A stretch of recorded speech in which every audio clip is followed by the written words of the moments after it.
Welcome. First of all, welcome. Welcome to Unsolicited Perspectives. I'm your host, Bruce Anthony. On today's episode, we're going to be talking about Matt Gaetz and Kevin McCarthy beef. We're going to be talking about missing children. We're also going to be talking about the media not giving us all our information when it comes to crime. And also, for the first time ever, I'm going to be introducing the Love Doctor segment. The Love Doctor segment is going to be a segment where I answer questions about relationships and love and things of that nature. On today's episode, I'm going to have a friend of mine come on and tell us about her current situationship. And she's going to ask my advice on helping her out. But first things first.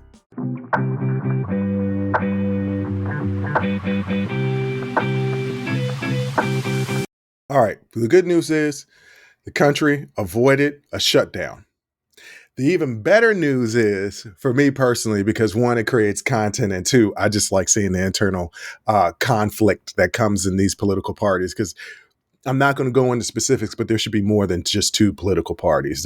They're both corrupt. One's more corrupt than the other, but they're both corrupt. But Matt Gaetz and Kevin McCarthy are going at each other.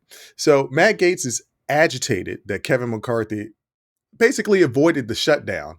And now he's looking to bring up a vote to kick Kevin McCarthy out of his speakership. In return, the House Republicans are preparing a motion to expel Matt Gaetz. This is all because he is nonstop going at Kevin McCarthy, trying to get him out. Now, I've said this once before, twice before, 3 times before. I've repeated it over and over again. Kevin McCarthy is a weak leader. He was weak because he wanted to get the speakership so badly that he gave up a lot, too many concessions to a small faction of the Republican Party that gave them power and control. And one of the things that he did was that only one person out of the entire GOP caucus, only one person needed to bring up a vote to be able to oust him from his office, which meant that at any time he pissed off somebody, they could call for him to be voted out of his speakership. And Matt Gaetz is taking him up on the offer. Now, I am no fan of Matt Gaetz at all whatsoever. Let's not forget the fact that this man may be a sexual predator isn't the right word. He might have some sexual misconduct in his past that it all kind of just went swept under the rug. And there's questions in that regard. And honestly, I just feel like he's a liar and a cheat. And he is that stereotypical politician that is slimy and greaseball-y, like you can't trust anything that he says. This is who I believe him to be. However, he has legitimate beef with Kevin McCarthy, because Gaetz is talking about how McCarthy is making side deals with President Biden, not bringing up legislation for votes in the House that is part of their rules. So essentially, he's accusing Kevin McCarthy of breaking the rules that the Republican GOP created when McCarthy took speakership. And,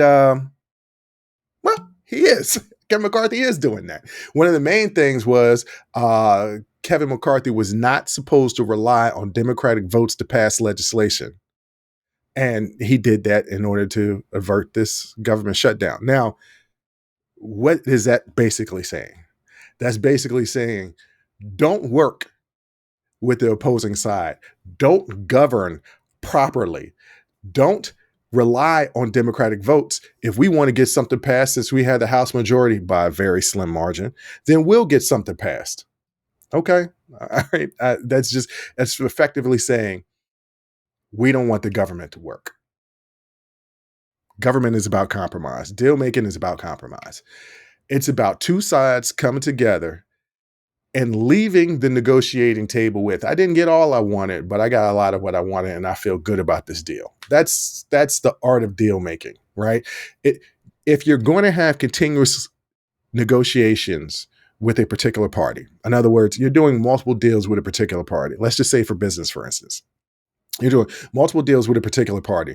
The last thing you want to do in business, ethics, whatever you call it, when negotiating a deal that you're going to have to negotiate with these people again somewhere down the road, is negotiate so fiercely, so harshly that you win by stripping them of everything. They're never going to want to deal with you in good faith again. They're going to want to come back at you by stripping you of everything the next time that you guys make a deal. That's not the way you get things done. You get things done by saying, all right, I want 10, you want 6. 8 it is. Why? Let's meet in the middle. Meeting in the middle is not compromising your beliefs. It's not. It's saying, look, I want to get all of this done. Can't get all of this done right now. Let me get what I can get done now and move forward in the future to get more stuff done. That's how politics is supposed to work. The greatest president, I believe, Lyndon Baines Johnson, LBJ, knew that he couldn't get the Voting Rights Act and the Civil Rights Act passed at the same time. He knew he couldn't do it. He had to piecemeal it. So he got the Civil Rights Act passed first, and then the Voting Rights Act passed a couple of years later, because he knew he couldn't get both of them at the same time. Sometimes you have to pick your battles in order to win the war. And to go in to initially start the House sessions when Speaker McCarthy got the speakership, to go in and as a rule say, we're not going to rely on Democratic votes to pass legislation. That's just automatically dealing in bad faith. But we knew this going into it. And I don't know that it's solely a Republican thing. I'm sure there are Democrats that are just like, well, we had the majority. We'll just do and pass whatever we want to do. And that's not because the majority passes in the House all the time. And you're going to be working with these people all the time. You're going to have disagreements, but you should be able to work together. So the initial rules that the GOP put forth that Kevin McCarthy agreed to seem stupid in principle. That's just me. They seem stupid in principle. But Matt Gaetz has a point. Kevin McCarthy is breaking the very rules that he said that he agreed upon. So, I mean, and another deal that he made is that one person can bring up a vote to remove him for office. Now, it kind of seems like Republicans are trying to get back at Matt Gaetz because he's under investigation in the House Ethics Committee, and they're waiting to get back anything so they can expel him.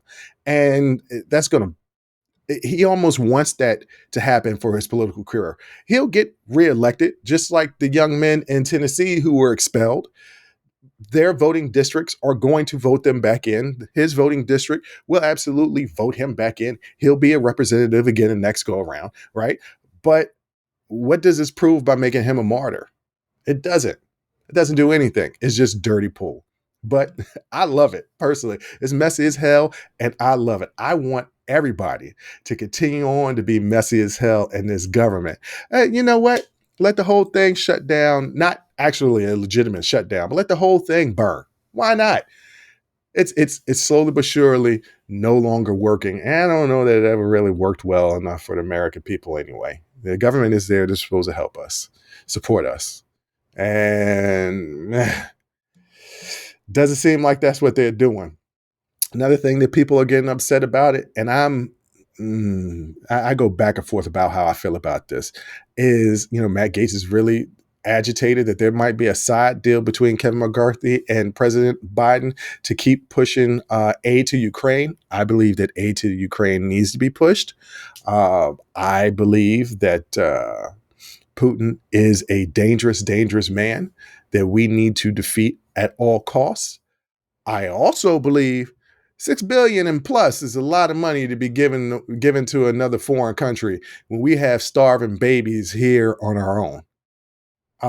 There has to be a happy medium, right? Like I said, there's a compromise, right? You can't, in one instance, be trying to cut Head Start, be trying to cut food vouchers, be trying to cut WIC here for the people that are struggling in the United States, but then giving $6 billion.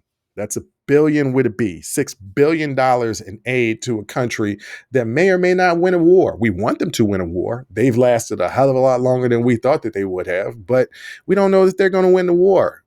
And there are starving babies here in this country. But that leads me to a bigger issue, just the state of children in this country.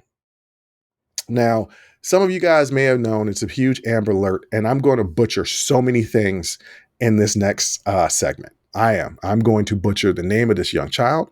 I'm going to butcher the park where she was abducted. I'm going to butcher. Those are the only two things I'm going to butcher, but I guarantee you I'm going to butcher them. So Charlotte Cena, that's what I'm going to say. Charlotte Cena is a 9-year-old girl who disappeared during a camping trip at uh, Lake State Park in New York.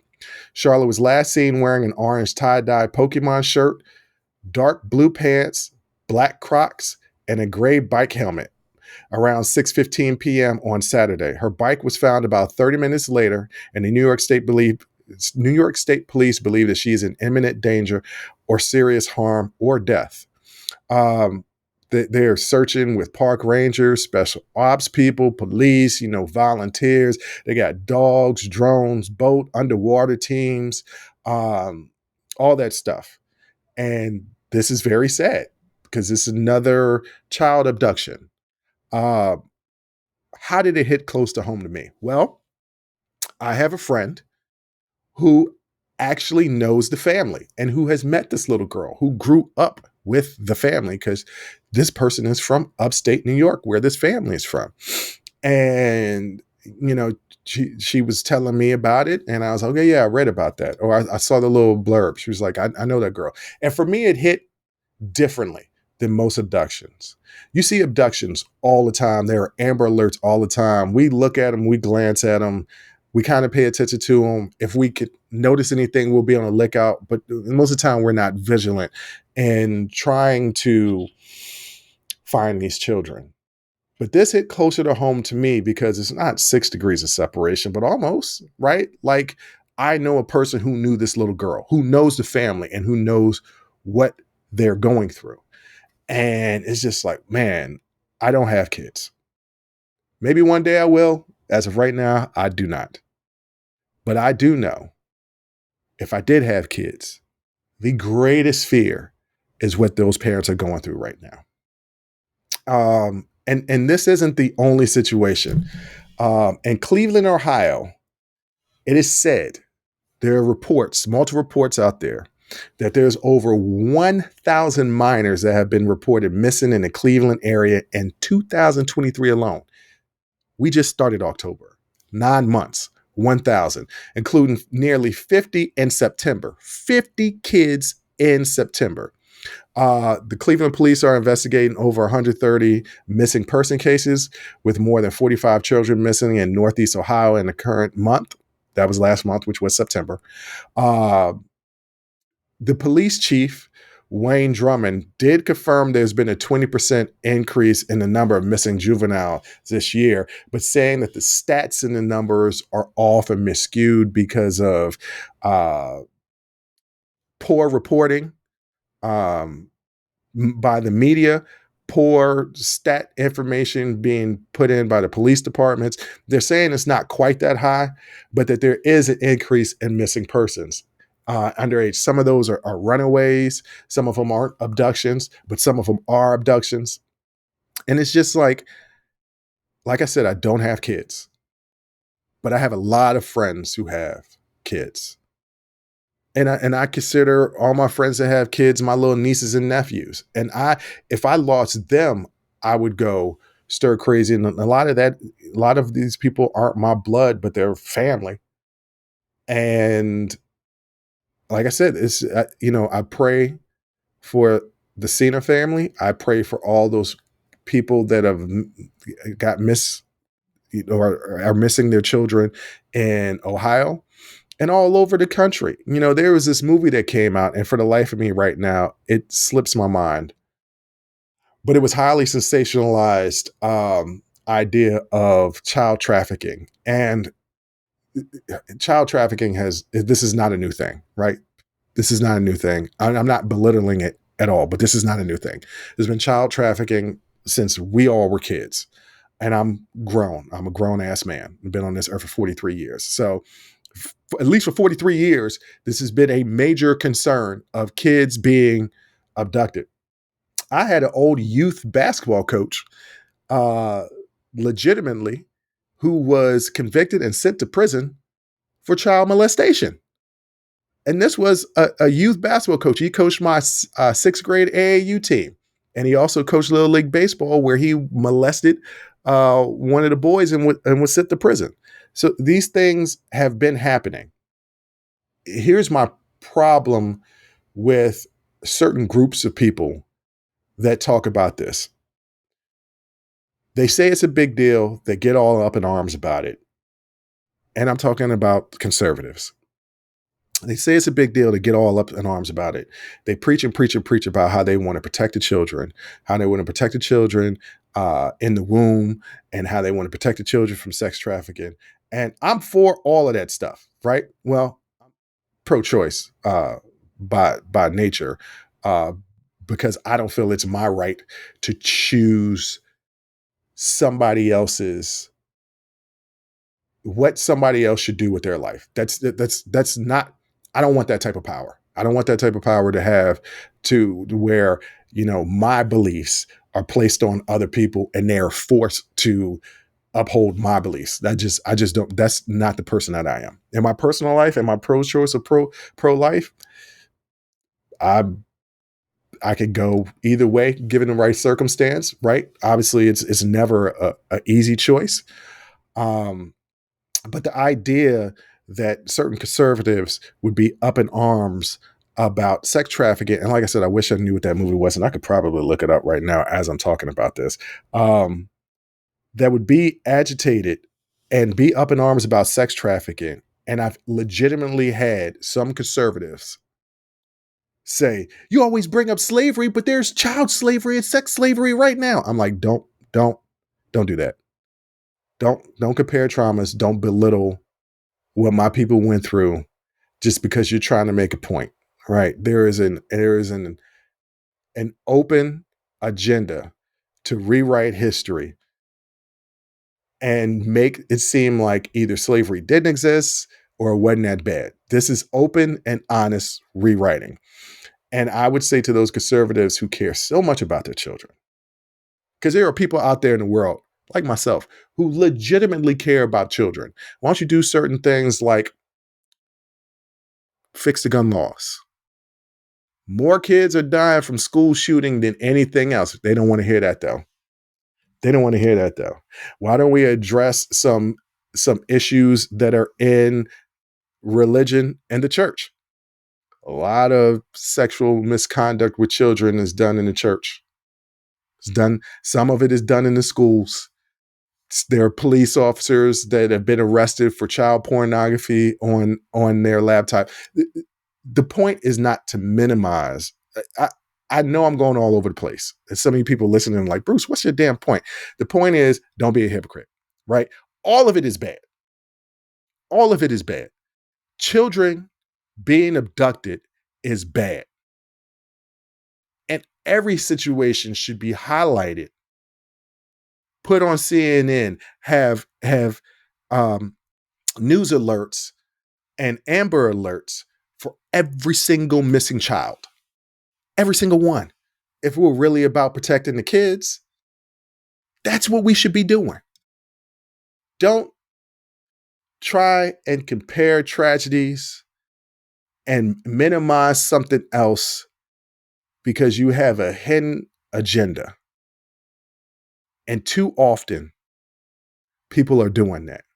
Too often, people are hypocrites. Too often, people are minimizing other people's traumas. Right now, today, I learned a very valuable lesson. All of these child abductions should be given this type of attention. Everybody should be out there trying to find any missing child. I can admit there was some apathy that's come over me with the Amber alerts because it's always like it's so far away. It's not happening to me. It's not something that I'm personally dealing with. Oh, I got work I got to do. I got to finish these reports. I got to do this, do that. I can't focus on this right now. I'm totally calling myself out Because had my friend not said, I know this little girl, and I would have treated it like every other abduction. I hope they find her. I pray for the family. Yeah, but that would have been it. And I still don't know what actually my purpose will be in this, except maybe it was an awakening to stop being numb to the things that are happening to children. Stand up, yell, get attention, and say to people, hey, this is freaking important. The most precious thing that we have in this world are children. We should try to protect them at all costs. Let me rephrase that. Protect their safety in reasonable cost. Okay. Too many people are worried about, books being read to their children and not more about who are you sending your children with when they go to events, right? When they go do Boy Scouts or Girl Scouts, or they go to they go to Bible study, or they go to play baseball or basketball. There should be more due diligence in things that are actually a legitimate problem and that can cause harm to children than these faux things that we believe will cause harm to children. This is a sad day because a little girl is missing. She has been missing for 2 days now. At least 40 some odd minors were missing in the Cleveland area last month. What's going on? What's happening? Time for us to open up our eyes, start asking real questions, and get active. Hey there, podcast listeners. It's Bruce Anthony here, and welcome to another episode of Unsolicited Perspectives. Today, I want to talk to you about something that's been on my mind lately, the importance of staying hydrated and taking care of ourselves. Whether it's prioritizing our health and wellness, or gearing up for festival seasons, or just gearing up for whatever season or time of year, there's one brand that's been my go-to for all things hydration, Liquid IV. Speaking of health and wellness, let's dive into how Liquid IV can fuel your well-being. Imagine starting your day off right, feeling refreshed and energized. Liquid IV Hydration Multiplier is the missing piece in your daily routine. With just one stick, you get 5 essential vitamins and 2 times faster hydration than water alone. It's perfect for those early mornings, pre-workout boosts, moments when you're just feeling run down, or even after a late night or long flights. I absolutely love how convenient Liquid IV is. The packaging makes it easy to bring with me wherever I go.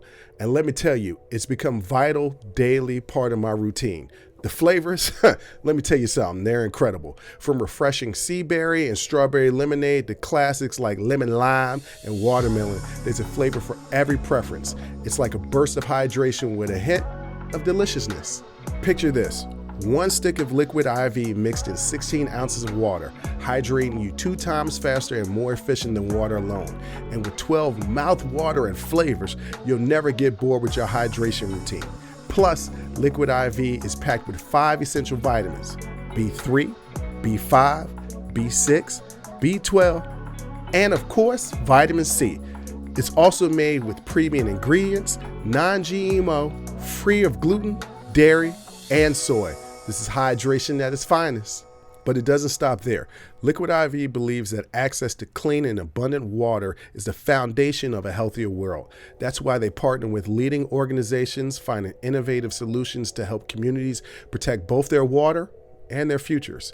It's incredible to know that Liquid IV has already donated over 39 million servings in 50 plus countries around the world. They truly walk the talk. Get 20% off when you go to liquidiv.com and use code UNSOLICITED at checkout. That's 20% off anything you order when you shop Better Hydration today using promo code UNSOLICITED at liquidiv.com.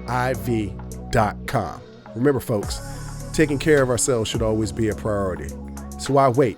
Head over to liquidiv.com, pick your favorite flavors, and experience hydration like never before. Stay refreshed, stay hydrated, and keep rocking those unsolicited perspectives.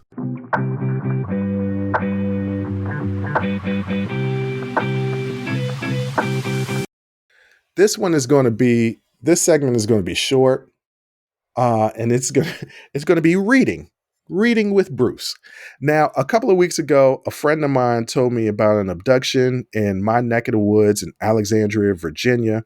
There's this area that's called Old Town Alexandria. It's kind of those historic districts, and the city council in Alexandria City, which is where I live, uh, is very much, they have certain rules. You can't do too much construction in this area because they want to maintain the look of the historic district. So one of my friends told me there was a story a couple of weeks back about a young woman walking down a busy street and was attacked and almost abducted in broad daylight. And on that day, I said, well, I haven't heard anything about this story. This is our neck of the woods. I haven't heard anything about it. And I Google searched it and I was like, yo, I'm really not seeing anything about this story. I'm sorry. You got it from Nextdoor? Yeah. I don't be trusting the Nextdoor app. So I said, I don't think it's a real story. And I came on this podcast and I talked about it. And I was like, yeah, sometimes you got to be careful what you're getting from social media or these apps. Like, I don't know if Nextdoor would be considered social media, but these social gathering type apps, you got to be careful with the information that you're given. But you got to check it, make sure that it's valid. And because I couldn't find anything on the internet about it at all, I attributed to it being a nonsense post that somebody put up there that didn't know what they were talking about. However, a friend of mine was listening to the podcast and sent me a text, said, no, it was a true story. Here's the article about it. So I'm going to do what I love to do, reading, reading for the class. So the title of the article is called "The Alexandria Police Sharing Few Details on the Alleged Attempt, Abduction, and Robbery of a Woman in Old Town." Now, this is very, very important to note because I'm going to tell you when this article was posted, and not in the Washington Post, not in any of the major news organizations, just in the Alexandria newspaper, right? A local newspaper. And this article was published September 15th. All right. Just remember, when this article was published, it's become real important when I read the first paragraph. The Alexandria Police Department is investigating an alleged attempted robbery and abduction in Old Town on Friday, September 1st. September 15th is when this article was written. The attempted abduction and robbery happened September 1st. At around 11 p.m., a 30-year-old woman flagged down an APD officer, that's Alexandria Police Department, officer just outside the Fire Hook Bakery at 430 South Washington Street to report she was a victim of an attempted abduction and assault, according to the police scanner. The victim was treated at the scene for an injury to her mouth, according to the police scanner. On Thursday night, nearly 2 weeks after the incident, APD confirmed that the incident occurred and that we are aware of the recent social media post about the incident. The social media post about the incident was what I didn't believe happened on the Nextdoor app, but guess what? It really did happen. The APD provided no details on the incident and did not respond to questions sent by ALX Now, Alexandria Now, on Wednesday. Now, let me read to you guys what was the post on the Nextdoor app. On September 1st, 2023, Friday of Labor Day weekend, a woman was walking across Wilk Street and South Washington Street toward Firehook Bakery, and a man following her grabbed her from behind and violently threw her to the ground, then put her in a chokehold and dragged her behind the bakery into the alley. A man in a car at a light turned down Wilk Street and confronted the assailant, and the woman ran to his car until police arrived. This was reported by police as a robbery and a abduction. The gas station across the intersection got it on camera. The assailant has not been arrested. Okay, so my friend sent me that post, or showed me the post. It was in person. She showed me the post, and I was just like, no, I mean, if this happened, we would know about it. This is a major area and what is supposed to be a safe neighborhood. No. We would absolutely know about this. But the APD 2 weeks later, still not giving out information. So I'm going to continue on reading the article. The victim reported that the suspect, a Middle Eastern man in his 20s with a dark beard, tan backpack, baggy hoodie, and dark pants, according to the police scanner. The manager of an Exxon station said he has a video of the incident and is willing to provide it to the police, although they haven't reached out to him and he hasn't made an effort to send it to them. The manager refused to show the video to the newspaper. He's quoted as saying, I had the video when they won it, the manager said. You see the man following her, and at the end of the fire hook, he grabbed her.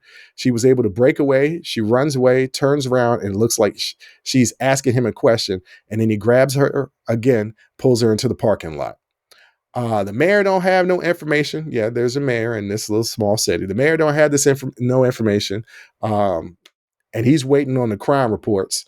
And the crime reports don't match what witnesses are saying happened. Now, when I got this information from my friend that sent me the newspaper article, I said, oh, they were covering up crime in the area? Because this area is supposed to be these safe neighborhoods that nothing ever happens. You know, people can leave the door unlocked and walk around with the dogs late at night and don't worry about it. It's a highly populated area. It's nothing but pristine living. No, the hell it isn't. No, the hell it isn't. There are attempted abductions happening. It wasn't broad daylight. Okay, I was wrong about that. It was 11 o'clock at night. Still, it's a high traffic area. I know what that area is. I've been past it. It's a high traffic area. And the fact that they haven't caught this person, the fact that they haven't gone to the Exxon to get the tape, the fact that people in this community didn't know for 2 weeks after the fact, questions need to be asked and answered. And the thing that I have to ask, not necessarily of this community in which I live in, but of these communities in which people live in that praise that there's no crime and pristine, are they really just covering up crime? Because this has clearly been a cover up of a crime that if it wasn't for nosy ass neighbors, but importantly, being nosy ass neighbors that contacted and posted on Nextdoor app to warn everybody, that put pressure on the police to actually investigate this thing or to give us information that actually happened, we would have never known about it. How often does this happen? How often are there attempted abductions or legitimate abductions that are just not reported in these pristine areas? This should give everybody in the community pause. And we should be holding the police department accountable for why we haven't gotten that information. And in your police department, if you live in one of these pristine areas that says there is no crime, trust me, I read crime reports, partly because of content, partly because I'm really, really nosy and like to know where all the crime is so I can stay away from it. I don't like being near crime myself. I grew up in an area that had some crime. I told the story of on the 50th episode of how behind where I lived was an alley that led to a drugstore that sold that penny candy that my parents told me, never go down that road. Don't do it. Don't do it. I didn't listen. I did it anyway and saw a dead body. Dead body was in broad daylight. Dead body in the alley, right? So I've lived in crime riddled areas. I'm not going back to that. I got a little bit of money now. I got a little bit of paper. I want to live away from that. I'll pay extra to live away from that. But if it's close to me and they're not giving me the information, I have a legitimate problem with the police withholding information that has to do with my community. And you should be questioning and paying attention and keep your eyes and ears open with every community that you live in, because there is crime there. There are shootings. There are attempted assaults. There are assaults. There are things happening out there that pristine neighborhoods and communities and cities and things like that want to sweep under the rug and say, oh, it's not really that bad.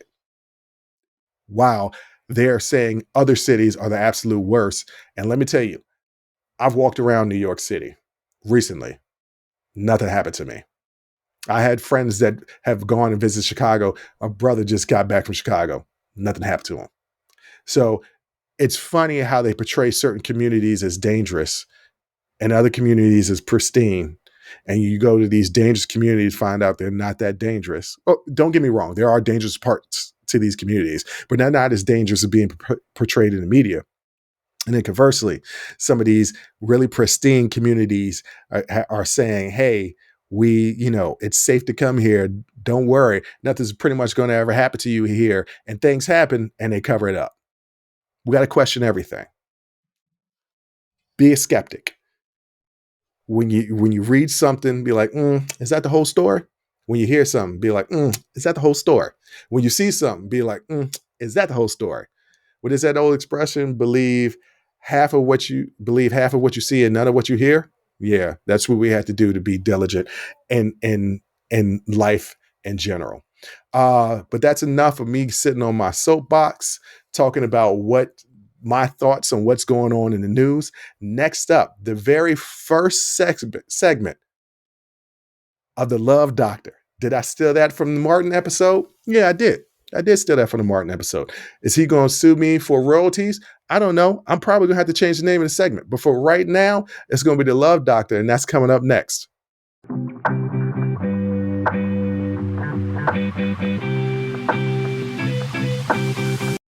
All right, ladies and gentlemen, I said it before, and now we're finally into it. It's the very first segment of the Love Doctor. Will I have to get rid of the name because I stole it from Martin? Maybe. But I got my friend Jen here, and she's got some situationships that she needs help dealing with. And I'm going to do my best to give her some advice on the situation. Do my best. Basically, let me just tell y'all something. The Love Doctor is always right. If you follow the Love Doctor's advice, you're gonna be okay. But without further ado, let me introduce Jen. Jen, say what's up to the audience. Hi, how are you? I'm good. How are you doing? Thank you for coming on the show. I appreciate it. Thank you for having me. I appreciate it Yes, too. no problem. Now everybody's gonna be like, "Well, how come she don't want to show her face?" Can you explain to the people why you don't want to show your face? Yes, so I run a dog walking business and I was running very late today and I look like a hot mess.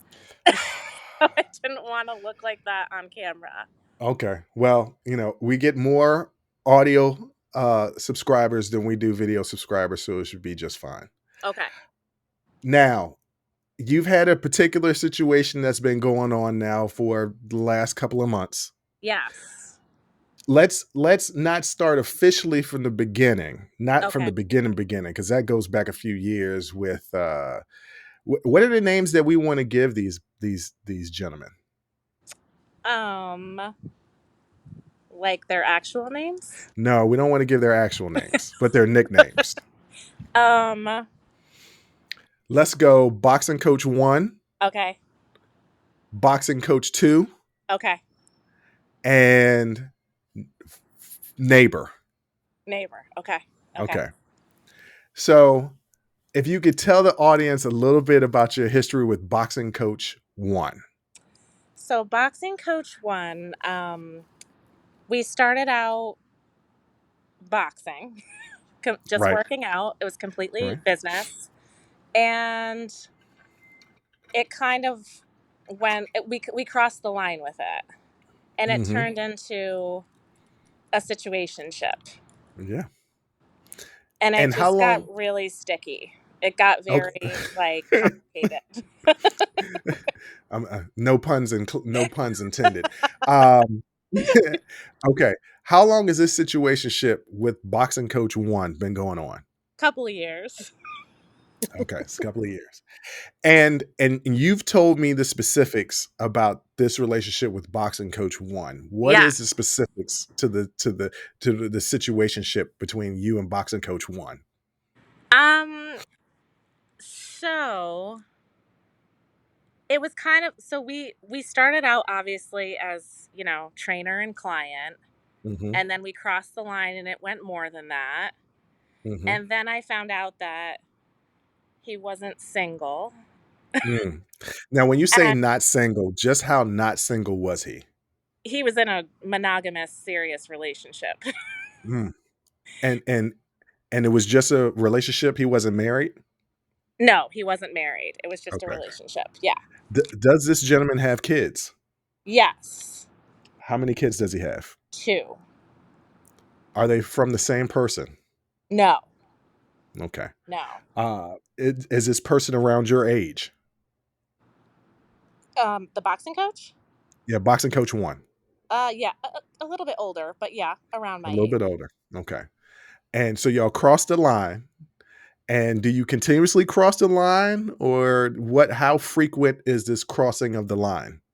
So the crossing of the line was probably once every couple weeks in the beginning. Okay, in the beginning. I'm sorry, I don't mean to chuckle, it's just continue on. I'm a child. The love doctor is serious. The advice I'm gonna give is serious, but Okay. the love doctor is also a giant child that likes to chuckle. But go ahead. Okay. So it started out like once every 2 weeks. And then a couple months in, I found out, actually, no, it was more than a couple months in, I found out that he was in a relationship. Okay. What happened then? Sorry about that. What was that? What happened then? At that point, I stopped the situationship Okay. and I stopped boxing with him. Okay. So months went by and we would continue to text and, just kind of check in with each other. Uh-huh. And then we randomly met up like 6 months later. It was right before Christmas, actually, of last year. Okay, and what happened when you randomly met up? Um, well, the situationship started Continued. over. Yeah, it continued. Yes. What is it that draws you to him? Um, he always keeps me in a state of confusion. Well, at the time Hmm. anyway. Like it's like I'm drawn to this game. I think I'm attracted to the game. He doesn't commit. He doesn't stick to plans. And I think for some reason, I think my subconscious likes it because it's never Hmm. boring. Oh, it's never born. It's always on your toes. It's Yes. toxic. It's toxic. It's toxic. This person never commits to anything. Do you want a commitment from this person? No. So that's the other part that gets tricky. Like, so if he changed the way he was, which he kind of did more recently, I lost interest. So I'm only Yeah. interested when he pulls away. But when he comes back, Mhm. I get bored Yeah, okay. and I search for Um, another situationship. okay. So, Hmm. that's situation number 1. I would say that, and I'm not I'm the love doctor, but I'm not a clinical therapist. Yes. But what you're describing to me is called anxious attachment. Ah, okay. You have a fear of abandonment, Yeah. and that leads you to hold on to things that you feel might abandon you. When you're comfortable and you know that you're not gonna be abandoned, you're like, "Ah, okay, this is boring." But it all Yes. stems from childhood. Not to say that your parents abandoned you or anything like that, but all this stuff stems from childhood, Hmm. um, of that need for in some form or some fashion. There was a time that we needed our parents, and they weren't quite there for us, whether it was emotionally, mentally, or physically. So we yearn for that, and we yearn for that in our partners. Um, that is a very loose, non-scientific way of explaining anxious attachment, Okay. but it seems like that you kind of had that. It's always more fun to being something that's unpredictable, but people often confuse excitement for anxiety. They're similar, Yeah. um, in the way they feel in your body, Yeah. but it's not excitement, it's anxiety. Yeah. Uh, okay, so that's boxing coach 1. Yeah. Tell me about the neighbor. Okay. So the neighbor was like a whirlwind um hookup, I would say. Uh, Mhm. so when we met on the elevator and we exchanged, no, he got my number. Or no, did he give me his number? No, he got. Y'all yeah, Oh, he yeah, gave. y'all got numbers. Yeah, Y'all got each other's number. we got each other's number. We immediately started texting within Mhm. like 5 minutes of me getting off the elevator, and Okay. he was texting like crazy that whole weekend. So that was the Friday. Mm-hmm. And I was completely turned off to the point, I think I even said to you, Yes, you did. I was I, going to get to that, but I'm going to let you finish telling the story. I said, this guy's kind of weird. He texts way too much. Like, he seems desperate. And then, like, I would say how long? Maybe a week later? No, Uh, you're forgetting the importance of the story. So okay. me and you were working out, Yes. and you were telling me about this gentleman that got your phone number and was texting you all weekend, and you was like, Bruce, it's kind of annoying. I Yeah. don't know that I'm really that interested. And then you were used to a good morning text Yeah. every morning for the next couple of days. I told And that particular day, he was a little bit late on a good morning text, but you kept looking for the good morning text on your phone. Yeah. And I said, "Oh, okay."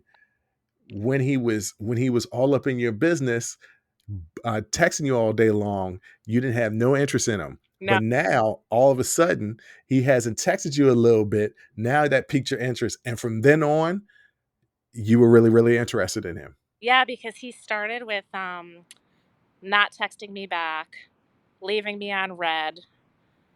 And then sometimes he would text me, like, there were some days in there he would want to chat, like, back and forth forever. And then I wouldn't hear from him for like 4 days. So it's kind of like that roller coaster rush. Like, Mhm, it's giving me like a dopamine rush, I guess is the way I would describe it. And so it mhm. keeps me on my toes, which keeps me interested. But once again, is that excitement or anxiety? Now that you brought up the anxious attachment style, I think it's more anxiety. Yeah. Yeah, I mean, because once again, the feelings are similar, Yes. right? Excitement and anxiety, you could still feel the same way in your body, right? But it's just like how your mind perceives these things. So I know when I'm anxious, just when I'm obsessing over something, because my body one will tell me, "Hey, man, this doesn't feel right," Yeah. right? Yeah. And it's not excitement. It is, this doesn't feel right. So your body is telling you, and your mind is telling you, it doesn't feel right. But you're misinterpreting it as, yo, this is getting excitement. And then there's a relief when you're waiting for a text, you're waiting for a text, you're waiting for a call back. There's anxiety waiting. And Yeah. then there's a relief when you finally get it. It's Yeah. like, oh, okay, everything is okay. He Yes. texted me back. He called me. Yes. Um, then that relief is there. And then the anxiety takes over again whenever there's a hint that something isn't right, whether it's in your mind or it's real. When there's something that isn't right in your mind, Yeah. then you start to get anxious and you're waiting for that next deep breath, relaxing moment when you hear from them.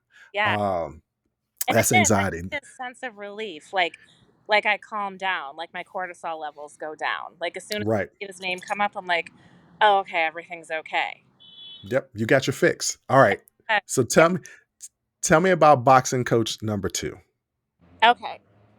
So we met, I think, like 3 years ago, Hmm. and then we just kept running into each other on the street. Hmm. Like we always just happened to be at the same place at the same time. It was coincidental, just kind of weird.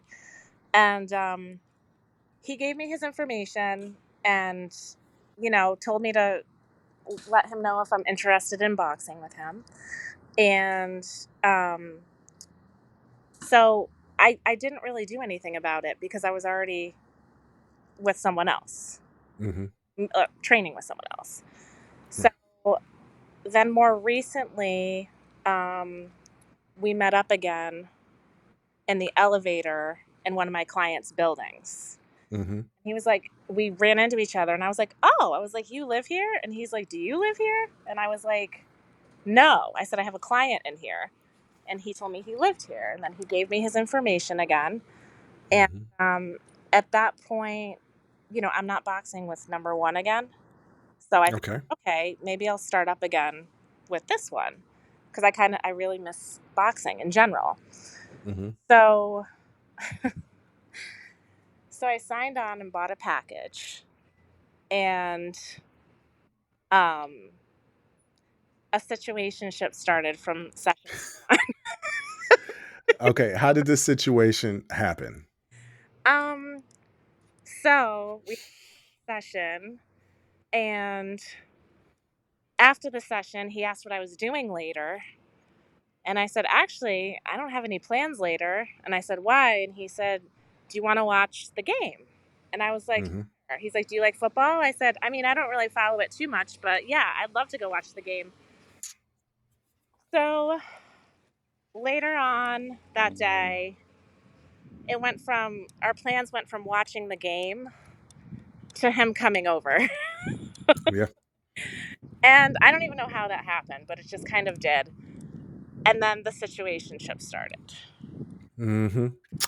And, okay, so the situationship started. Like, how did it continue? Did it continue?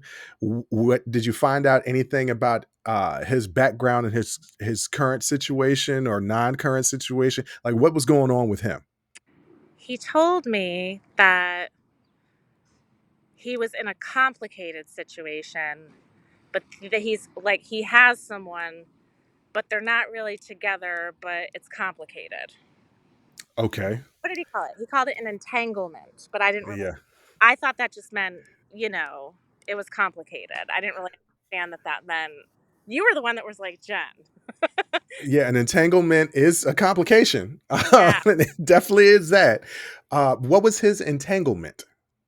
His entanglement is that he has a serious girlfriend who he just had a baby with. Okay, that's what he told you is that he has a serious girlfriend that he just had a baby with? Yes. Okay. Now, ladies and gentlemen, I'm leading the questions because I actually know the answers to the questions. Um, After doing some digging, Yes. is it his girlfriend? Um, yes. Yes, I think so, yes. I thought you told me that no, they're married. Well, they're pretty much like married, but I don't think they're like Uh, live together and have a baby and stuff. Okay, and how old is that baby? Um, I think like 2 months old. Okay, so the baby is 2 months old. Yeah. Is that his only baby? No. Oh, okay. How many babies does he have? Total? Yeah, yeah, total. I said 6 total? He's got 6 kids total. Yeah. Okay, well, I mean, he's got 6 kids total with the woman that he's with right now. No. No, there's different women involved. How many different women are involved? 3? I think S- So he's got 6 kids by 3 different women. yes. Okay, and you find out all of this after the situationship or before? The kids with the different women before. I didn't Okay, was with the last one, the last woman, until he admitted it to me after. okay, okay. Now your situationship, how long did it last with this person? Um, like a month? Okay, and you decided, or he decided, or y'all decided to stop? Um, so you know the answer to this. I know the answer, but the people listening don't know the answer. So, he he was with me one night at my place, Mhm. and we were, in the middle of situating. Okay. Okay. Wait a minute, I don't think I even know this. I don't think I know this. This I, is news to me. I think you do know this. Okay, well, tell the audience and then let me see if it refreshes my memory. Oh gosh, it's so weird to actually say this out loud. It sounds so. Mhm. Uh, Yeah. This is the reason why I was like, "Yeah, you need to say this out loud and not just to me, to hear everything that's going on." But go ahead. Go ahead. So all of a sudden, he had this look of like devastation come over his face. I had never seen anything like it before. Like his eyes changed. He looked like he was going to cry. Mhm. I was like, oh my God. I said, okay. And he shook his head no. And I said, what's wrong? And he said, I can't do this. And I was like, oh, okay. Is what's going on? I'm confused. Like, did I do something? And he said, no, no, no, no, no. It has nothing to do with you. There's nothing wrong with you. And I said, so what's wrong? And he said, that's when he told me that he has somebody, that he's actually with somebody, and that she would be devastated if she knew what he did Okay. doing. And so y'all cut it off, So and yes, you continued on to box with him. yeah. Were there any other attempts to get together? He called one night, but I didn't answer, Okay. and then I just never called him back or texted. But I don't know what he was. I mean, he might have been calling to come over. I don't really know because he didn't call back. Um, Okay.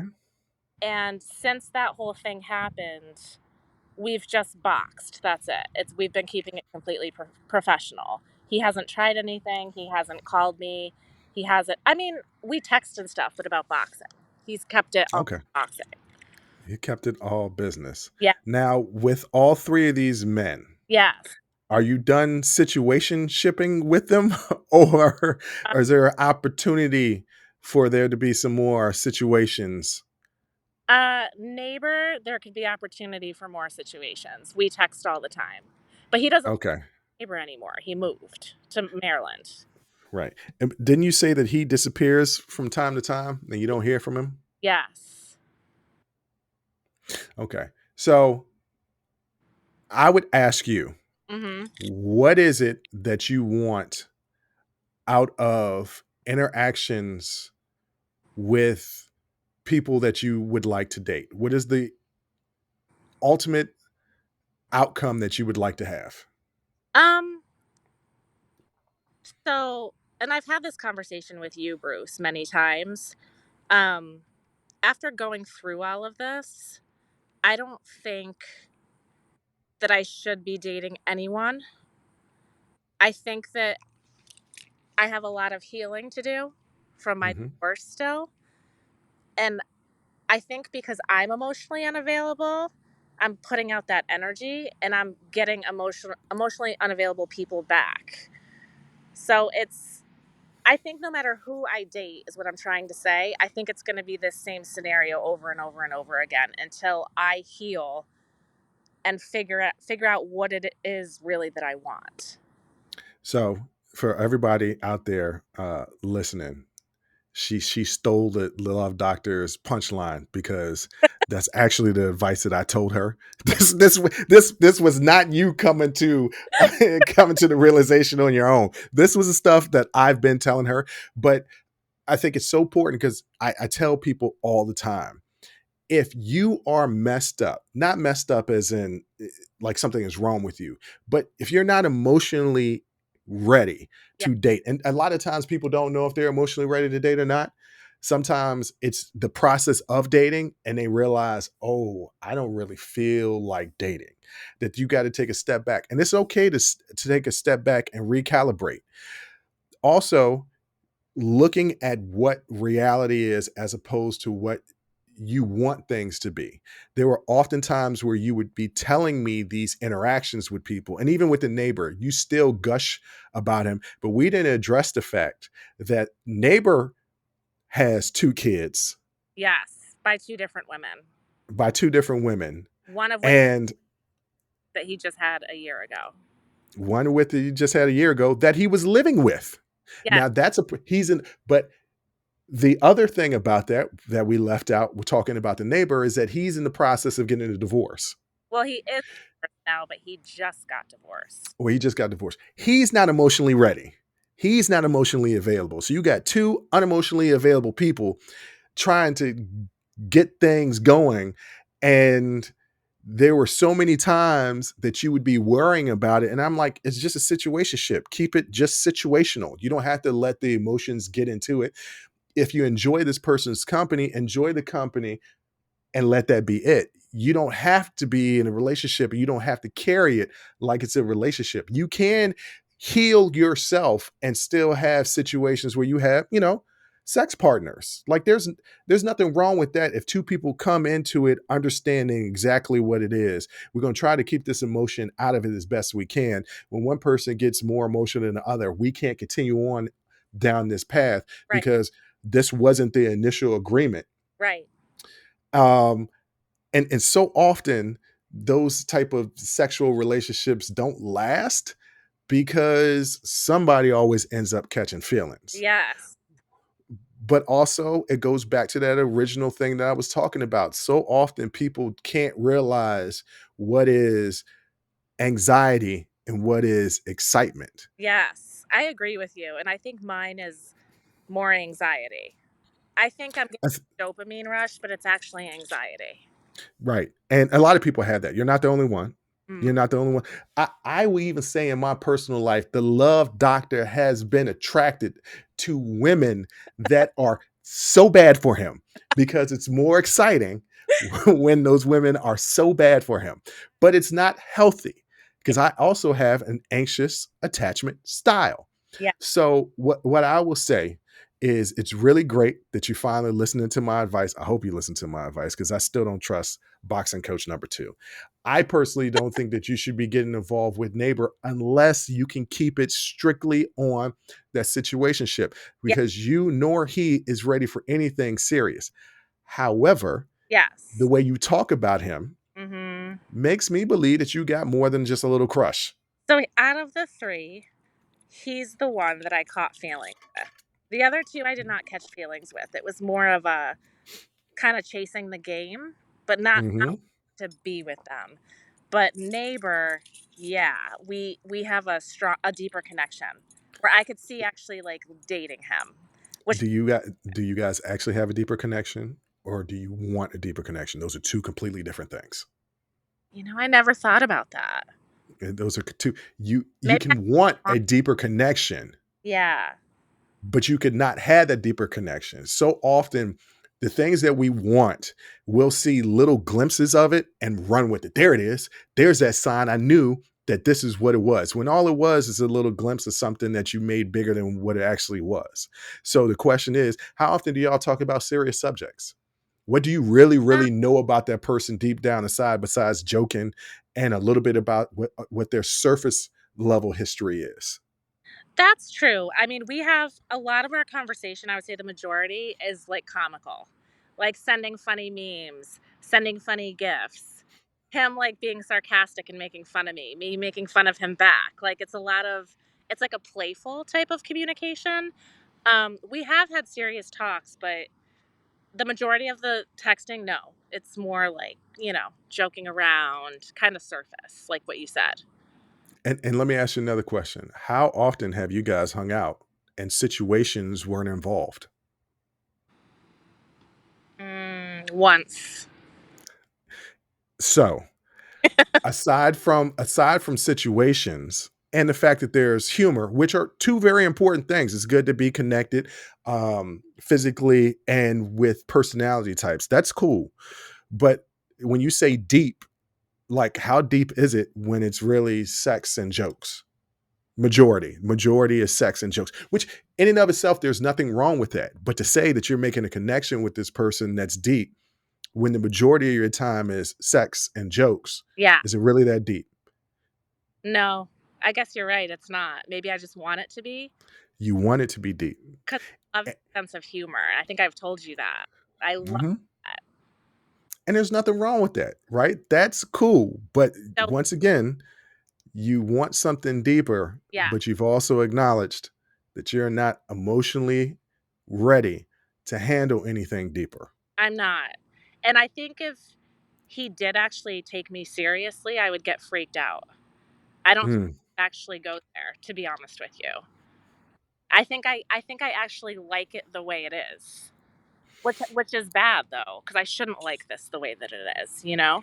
I don't think there's necessarily anything bad with just sometimes people are in your life just for a season and a reason, That's right? Like true. Yeah. maybe this person, neighbor is in your life because I don't know, there's a connection there and y'all want to kick it. as long as you're not filling a void because you're lonely, and a lot of people do that. They're lonely, don't realize they're lonely, Yeah. and they're filling a void with other people Right. until they get bored with them, and then they kick them aside. That's what a lot of this dating atmosphere is like now. People are bored, right? Yeah. People are lonely. So people will go out there and they'll get on the dating sites and they'll go out and they'll go on a million dates, and maybe one person they'll actually lock in for 3 4 months, and then they'll get bored with that person just because the only reason why they were dating that person is because they were filling time because they were lonely. Yeah. And then they get bored and then they move on to the next person when they're not actually taking into account what is actually going on with them. Why do you feel lonely? Right. Let's figure that out first. So, not to say that you feel lonely, because there's some people that like being alone and aren't lonely.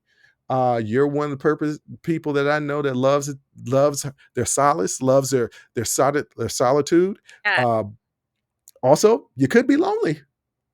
I also, I think we forgot to mention one thing. Oh Lord, here we go. I don't mind bringing this up. I'm actually, I'm not, what's the word? I'm not embarrassed by it.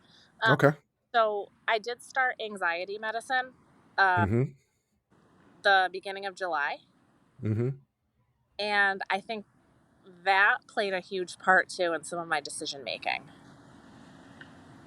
So the reduction, the anxiety medication, reducing your anxiety, cause you to act differently than you would normally act.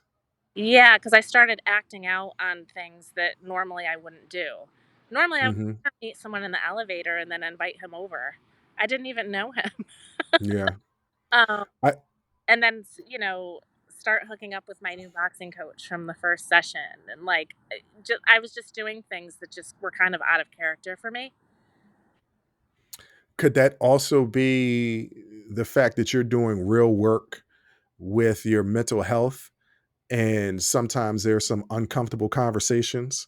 So maybe you run to something that can be comfortable so that you don't have to think about those uncomfortable subjects that you're dealing with in therapy, and that the anxiety medication is opening up your eyes because it's helping you get rid of your anxiety, and it's real stuff that you have to deal with now.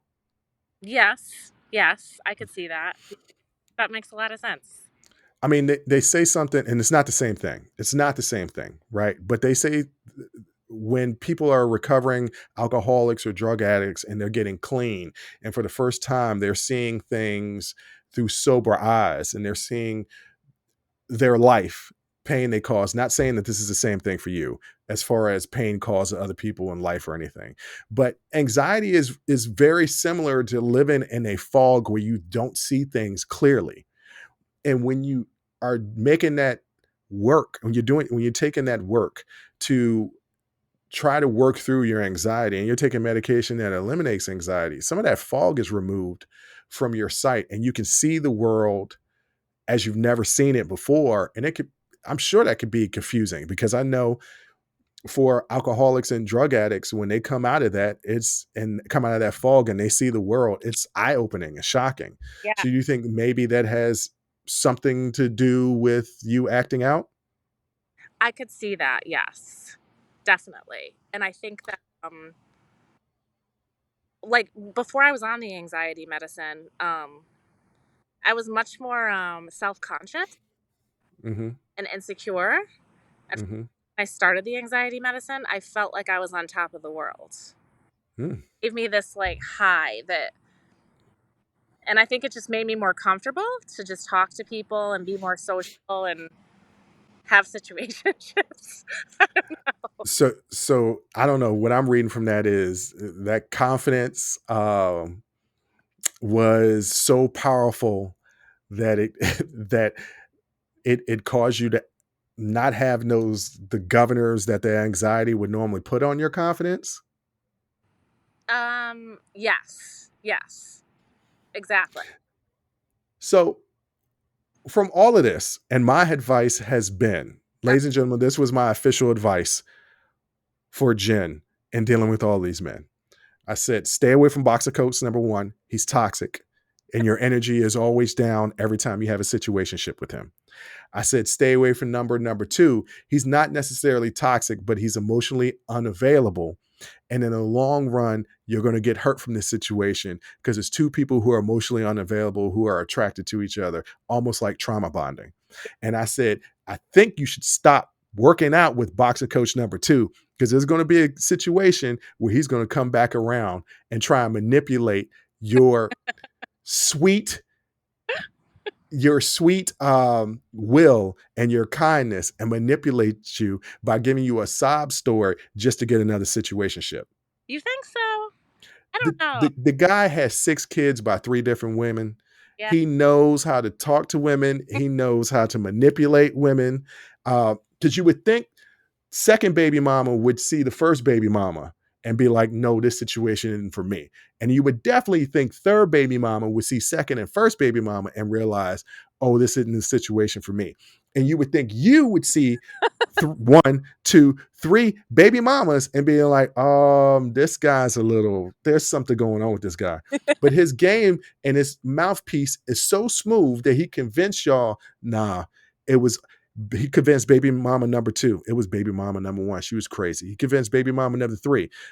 Baby mama number 1 and 2 was crazy. I'm sure he's probably told you that all of his baby mamas have issues.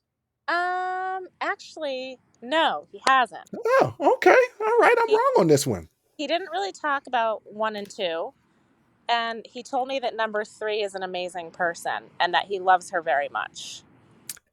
But he cheated on her Yeah. after she just gave birth 2 months ago. Yeah. Without even a thought about it. I think there was a thought, but he still acted, you know? Yeah, there was a thought that he wanted to act upon the situation. And that's the reason why I'm saying, hey, Yeah. I don't really think it's a good idea anymore. Yeah. But you said that you had it under control and everything's being professional. I would love, if there is a relapse, ladies and gentlemen, I am definitely going to tell you that Jen had a relapse with boxing coach number 2.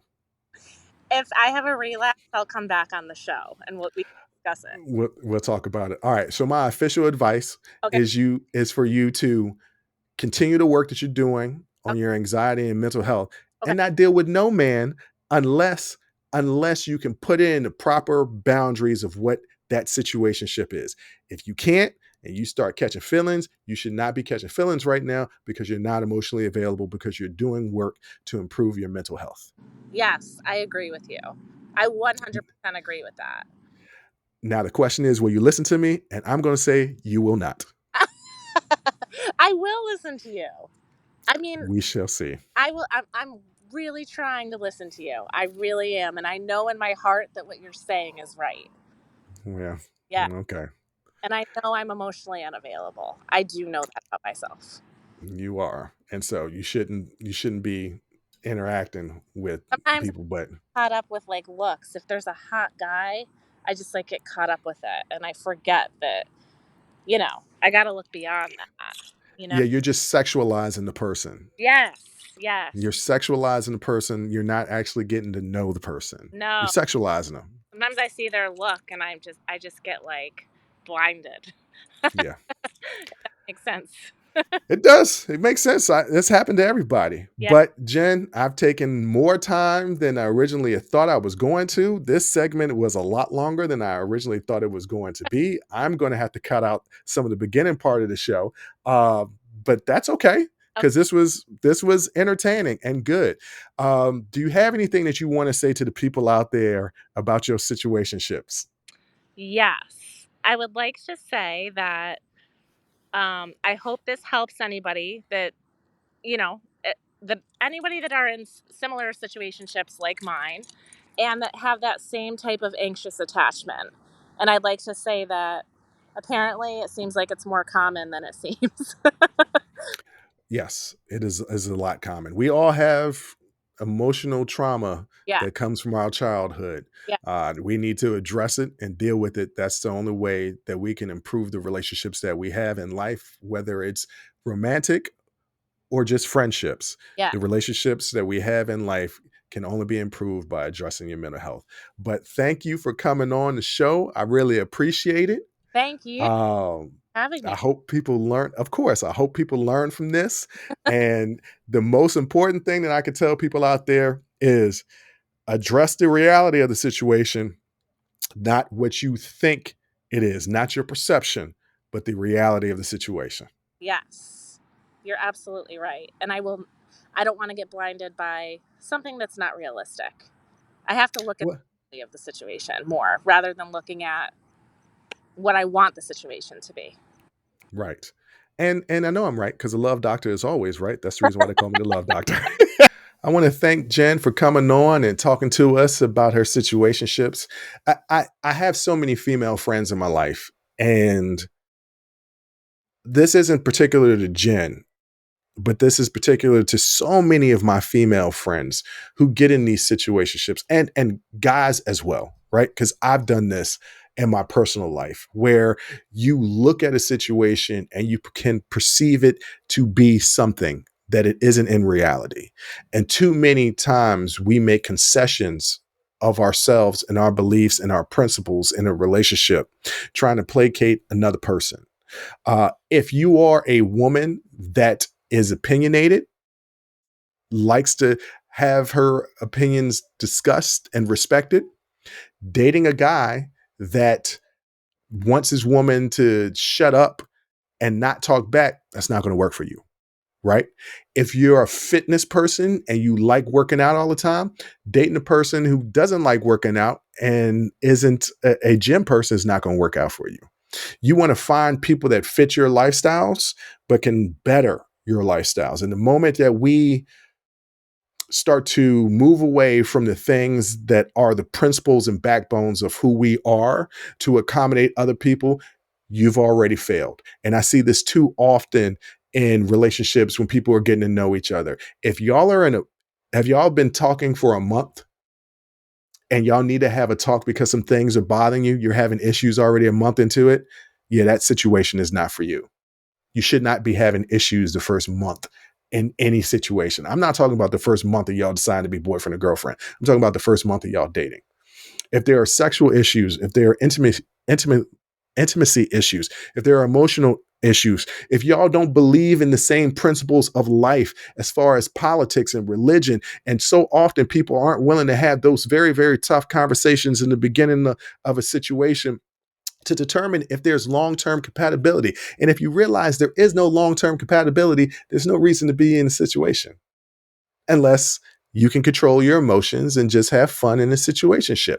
And situationships aren't bad. Situationships are cool as long as people agree this is a situationship and try to maintain the fact that emotions won't get involved. It's a hard thing to do, but it is possible. And that's my, 2 cents as a love doctor. And once again, if you actually listen to what I'm saying, I'm right. All my friends that come to me for advice, and a lot of them come to me for advice, I'm always right. Now, I know my relationships ain't been shit because I make the same mistakes I tell other people not to make. I've gotten older, I recognize them a lot sooner, so I tend not to make those mistakes anymore. However, I've been a person that's had made those mistakes, but I've learned, and that's the reason why I can give this advice, because I've been there, done that. I know what the outcome is. I can tell you how to navigate through that situation. But I want to thank Jen for coming on. I want to thank everybody for listening and watching. And until next time, as always, I'll holla. Whew, that was a hell of a show. Thank you for rocking with us here on Unsolicited Perspectives with Bruce Anthony. Now, before you go, don't forget to follow, subscribe, like, comment, and share our podcast wherever you're listening or watching to it. Pass it along to your friends. If you enjoy it, that means the people that you rock will enjoy it also. So share the wealth, share the knowledge, share the noise. And for all those people that say, well, I don't have a YouTube. If you have a Gmail account, you have a YouTube. Subscribe to our YouTube channel where you can actually watch our video podcast. But the real party is on our Patreon page, After Hours Uncensored and Talking Straight-ish. After Hours Uncensored is another show with my sister. And once again, the key word there is uncensored. Those are exclusively on our Patreon page. Jump onto our website at unsolicitedperspective.com for all things us. That's where you can get all of our audio, video, our blogs, and even buy our merch. And if you're really feeling genuine and want to help us out, you can donate on our donations page. Donations go strictly to improving our software and hardware so we can keep giving you guys good content that you can clearly listen to and that you can clearly see. So any donation would be appreciative. Most importantly, I want to say thank you for listening and watching and supporting us. And I'll catch you next time. Audi 5000. Peace.